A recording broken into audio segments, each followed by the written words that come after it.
Estúdio CBN.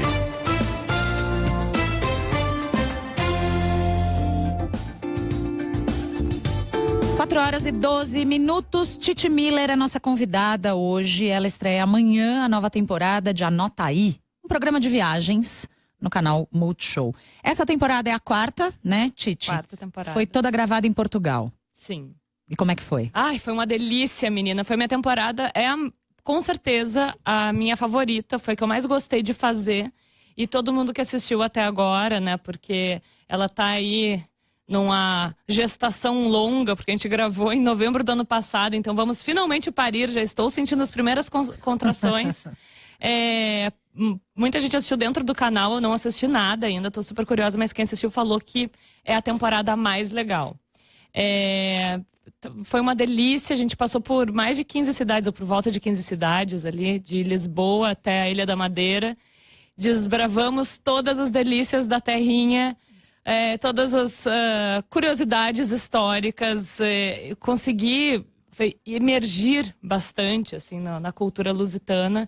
E é muito louco, né? Porque a gente fez a terceira temporada na Itália. Até então o programa era mundo. Cada temporada a gente passava por 14 países, passava literalmente pelo mundo inteiro. As duas primeiras. As duas primeiras. E na terceira temporada a gente decidiu focar em um país só, e a primeira foi a Itália, que é um país riquíssimo.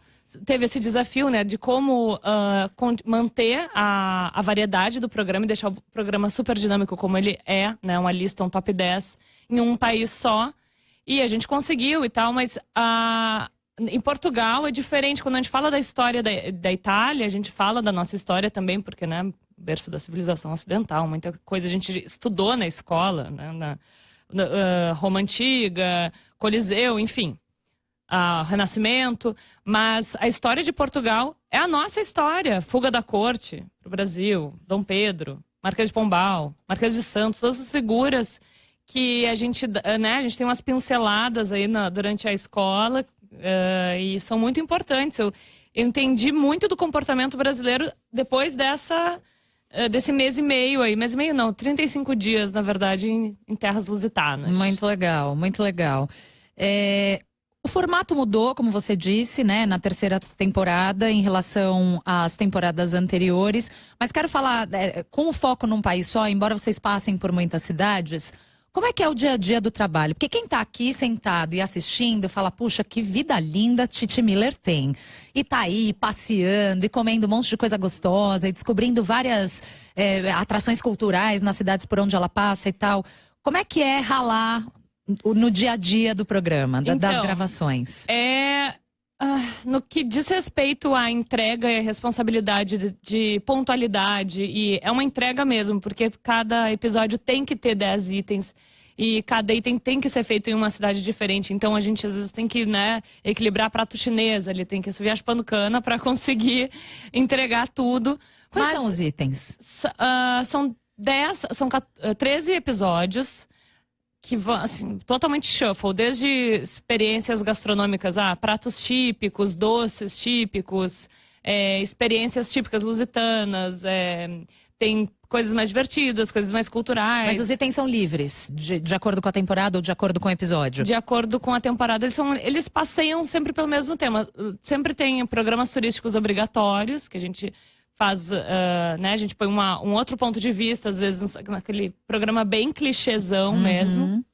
E coisas mais obscuras, mais, talvez que nem todo mundo, não tão óbvias. Lado B. Lado B de algumas cidades, porque às vezes são cidades pequenas e a gente desvenda, a gente desbrava bastante mesmo. E nas primeiras temporadas, quando me falavam que eu tinha emprego dos sonhos, eu só fazia, porque realmente é um privilégio gigantesco conhecer o mundo inteiro. Conheci antes dos 30 anos, mais de 30 países e boa parte deles através do Anota Aí. Só que a gente não sabia ainda direito a logística, como fazer o programa, principalmente na primeira temporada, que teve muita privação de sono, muito jet lag, perda de mala, sofri um acidente na segunda cidade, eu arrebentei o braço durante uma pauta, enfim. Isso tudo, né, eu falo que eu cheguei no final da primeira temporada, tipo o Exterminador do Futuro no final do filme, assim, sem um braço, com o olho caído, todos os piriris do mundo, sem roupa, sem mala, sem documento, sem nada.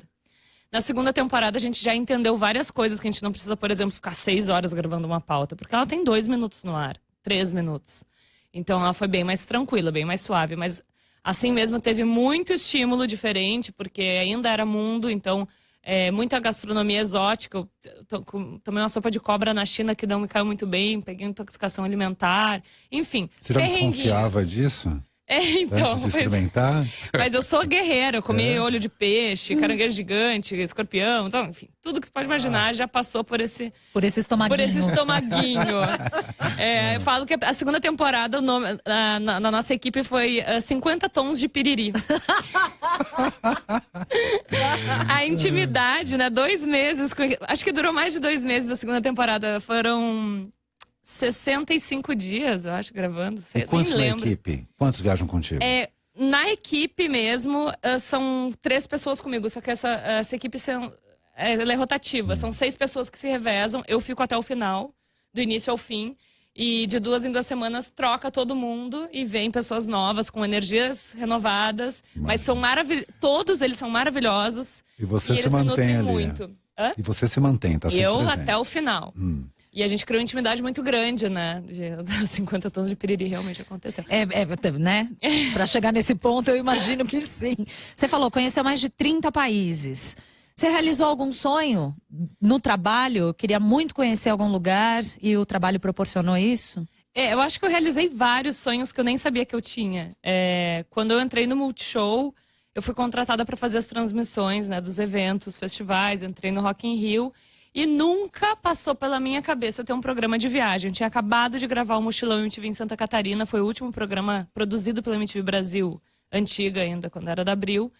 E, bom, já tinha achado incrível, sensacional. Gente, programa de viagem, maravilhoso. Eu também tive os perrengues de viagem no Mochilão. A gente passou muito frio, tive pneumonia, inclusive, depois. Mas acontece, são coisas que acontecem.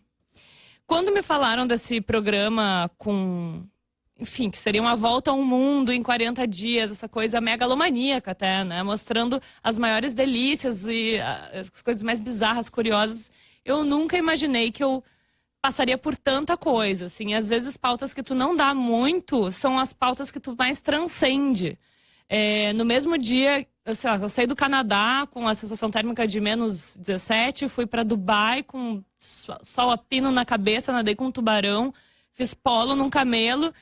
Fui para uma festa aquele Burj Khalifa, o prédio mais alto do mundo. Voltei para uma tenda no meio do deserto com aquele céu todo estrelado. E tu vê que, assim, não são nem sonhos, mas são momentos de epifania que tu pensa, meu Deus, olha o que eu tô vivendo. Com essas pessoas incríveis ainda, porque eu ainda tenho a sorte de ter pessoas incríveis ao meu lado que são baita parceiros de viagem. Um beijo pra Tati, o Guto, o Rafa, a Paulinha, meus câmeras, o Escagedo, que entrou nessa última temporada, e o Gustavo Nars. Maravilhosos. São pessoas que entraram na minha vida e não vão mais sair. Muito bom. E que lugar você gostaria de conhecer, onde ainda você não esteve? Eu vou responder o que eu tenho respondido ultimamente, porque... não, responde outra. Não, mas é verdade, porque eu conheci muitos lugares já, e já fiz um check na minha lista principal, e eu gostaria muito de conhecer lugares que talvez não vão mais estar lá em algum tempo, em função do aquecimento global. Maldivas, enfim, ilhas, até mesmo... Eu já fui pro Alasca, né? Presenciar o aquecimento global é bem aterrador. Mas o lugar que eu gostaria muito de visitar e eu nunca fui, é um lugar que eu me senti 100% segura andando na rua à noite, sendo uma mulher. Não existe esse lugar na face da Terra. Pode estar em Nova York, pode estar no interior do Brasil ou de qualquer outro país da América Latina, ou na Nova Zelândia mesmo, que eu presenciei uma cena horrorosa. Como enfim. foi? Eu presenciei um estupro, basicamente. Fui a testemunha de um estupro que aconteceu num estacionamento. Passei 12 horas na delegacia depois disso. Eu não estava gravando o Anota Aí, eu estava fazendo um trabalho pela Secretaria de Turismo da Nova Zelândia. E é muito louco, porque a gente estava falando, né, justamente que Auckland tem tem índices de criminalidade super baixos, mas é o tipo de coisa que acontece no mundo inteiro. Então, existe algum lugar, que já tem... às 2 da manhã dá uma volta no meio da rua. Existe algum lugar, tu já teve essa sensação, aqui estou segura para 2h30 da manhã fazer um Cooper? Andar sozinha na rua, Acho que não. Não conheço 30 países, conheço bem menos, mas acho que nunca me senti assim. Eu queria até saber a sua percepção, onde é que... Bom, na Nova Zelândia, presenciar uma cena de estupro é uma coisa, enfim, forte, grave e tal. Mas o assédio na rua é comum em todos esses países? Alguns mais, em alguns menos? Como é? Em alguns menos, na verdade. Eu acho que o país que tem menos, que eu acho que tem menos fio-fio na rua, dos que eu visitei, pelo menos, é o Japão. Países orientais, Singapura também, achei bem...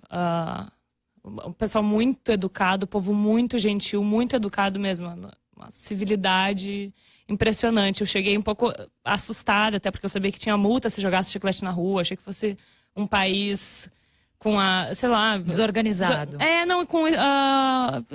Com religião um pouco extrema. Eu não sabia muito o que esperar. Porque, na verdade, a gente mudou em cima da hora. A gente ia pra Indonésia gravar a segunda temporada. Só que coincidiu de ser da mesma semana do cara lá que foi fuzilado e tal.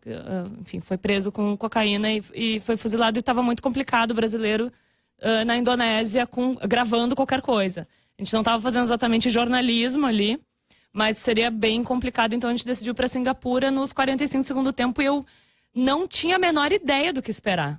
Eu sabia que é um país que tem uma tecnologia bem desenvolvida e tal, mas eu achei que fosse um país bem religioso. Não, nada disso. É um dos países mais incríveis, a arquitetura fantástica. E é um país que respira, sabe? Tem um horizonte, ele tem... A colonização dele é meio chinesa, meio malaia, na verdade britânica, com a população chinesa e malaia. Então é uma mistura de chinês com British accent.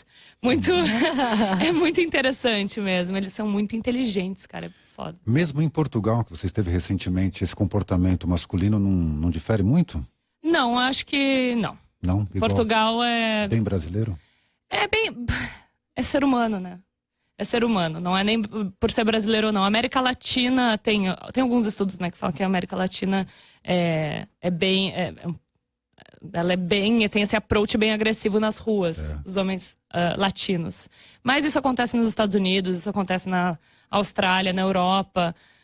Até porque o mundo, né, a gente está tão globalizado que a gente não sabe quem veio da onde. Em Paris, por exemplo, eu pedi para tirar uma foto com uma amiga minha e a gente fez aquela pose de lua de mel na frente do Arco do Triunfo. Peguei ela no colo, assim, como se ela fosse minha noiva. E o cara que tirou uma foto tentou nos agarrar depois. O quê?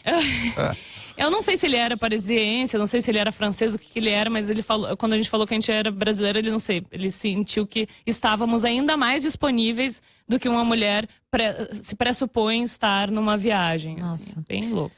Titi, o quanto viajar, conhecer tantas culturas diferentes da nossa aqui, diferentes entre si, colaborou para a sua visão de mundo, para a construção dos seus valores? E que valores são esses? Nossa, que pergunta maravilhosa e difícil. Todas as perguntas boas são difíceis de responder.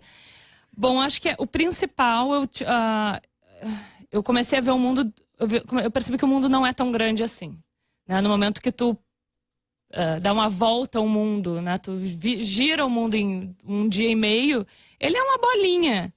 E eu vi que tem muito mais gente legal, pelo menos, sei lá, talvez tenha sido sorte minha, mas eu acho que tem muito mais gente legal do que gente escrota, pra falar assim, desculpa a palavra, não sei se dá pra falar escroto nessa hora, tudo bem.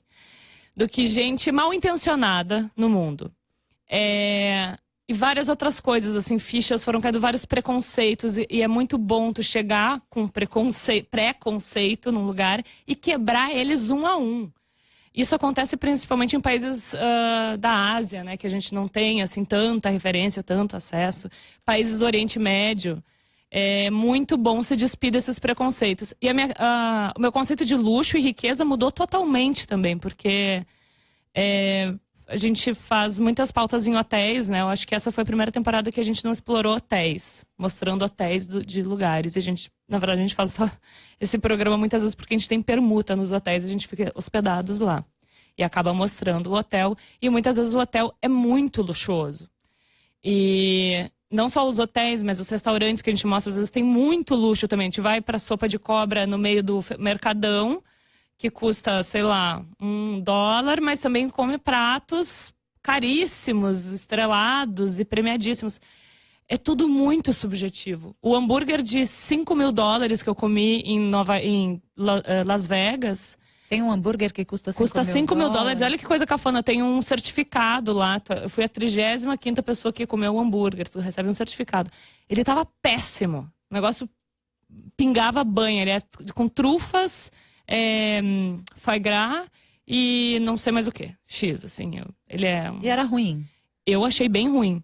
Eu gostei muito mais do Fuku Burger, de um food truck. Que custava $5. É, tipo isso. R$4,99. Esse foi, ó, especial.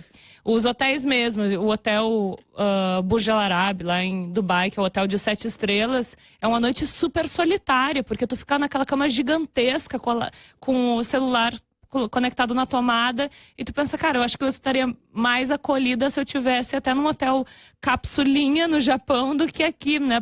Pra que isso? Assim, tu fica pensando, gente, pra que, né, tanto? E volta pra casa, e é muito bom voltar pra casa depois disso tudo. Muito bom. Titi Miller é a nossa convidada hoje aqui no Estúdio CBN. A gente volta a conversar com ela já já.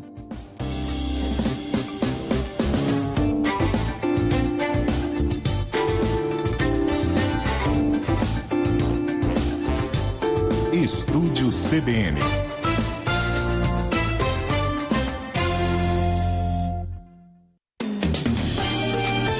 Cidade. Temos informações agora com Luísa Silvestrini. Oi, Luísa.